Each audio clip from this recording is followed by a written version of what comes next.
I'm here in the Verge offices playing a fun little murder mystery game called Dead Secret. The thing on my head is the Gear VR, and unlike the Oculus Rift or the HTC Vive, it's the first big virtual reality headset that people can actually buy and use. You might notice another difference there too. There are no wires, because in theory, the Gear VR is totally portable. But is it really? I decided to put it to the test.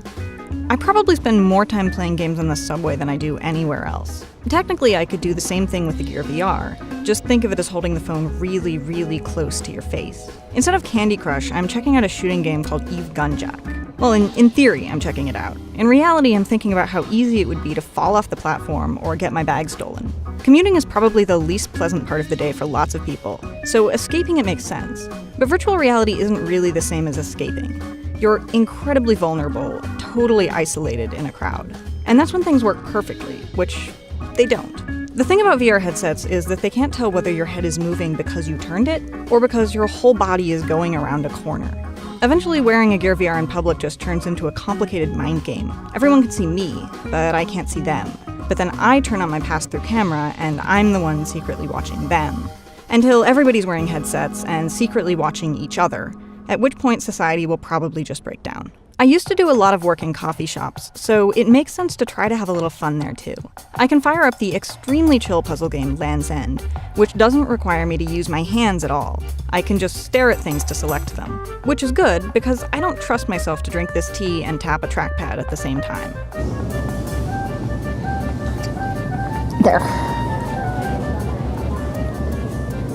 The great thing about coffee shops is that it's socially acceptable to get lost in your own world there. Nobody thinks you're an asocial loser for not talking to them. Sure, they probably think I'm weird, but it's a polite kind of weird. The bad thing is that coffee shops are designed for sitting very still. Land's End is a totally 360-degree experience, but I can't actually turn around. So what's otherwise a calm stroll through a mysterious island is more like an extremely uncomfortable yoga session. The first Gear VR was a huge pain to carry around. Whatever problems I might have using the new one outside the office, though, it fits in the bags I carry around every day, even if I am constantly scared of breaking it. The only thing I have to worry about is keeping the lenses clean, because there's nothing more miserable than playing with a blurry headset. Well, except maybe for motion sickness. I've had some sort of bad experiences using headsets in cars. It turns out that if you're making frequent turns in the car, games are unplayable. But if I boot up a 360-degree movie and decide I just don't care what I'm looking at, it's sort of pleasant. Actually, it's more than pleasant, it's bizarrely comfortable. So now we're putting this to the ultimate test, which is just doing circles around a parking lot.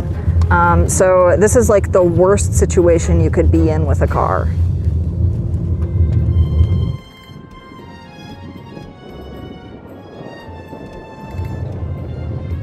What I think is more interesting is I'm actually more motion sick right now than probably you are. I'm really motion sick. Everybody else in this car is incredibly motion sick. Scientifically, I have no idea what is going on, but I'll take it. It's reasonable to expect that I can't play VR headsets perfectly when I'm on the train or in a car. But what if I just want to sit at home? What if I don't even want to play games, just watch a VR movie? So I'm gonna watch Waves of Grace. I'm watching a progress bar. It's a really immersive progress bar. The really awkward thing about this, just waiting for it to load, is that one of the things I really like to do on couches is drink. I think you should have a glass of whiskey. Is there whiskey over here right now? You want some? Okay, it's 3 p.m. All right, here you go.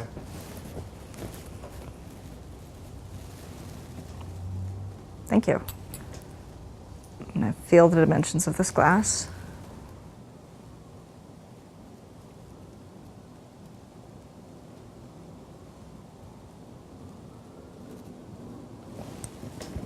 Yes.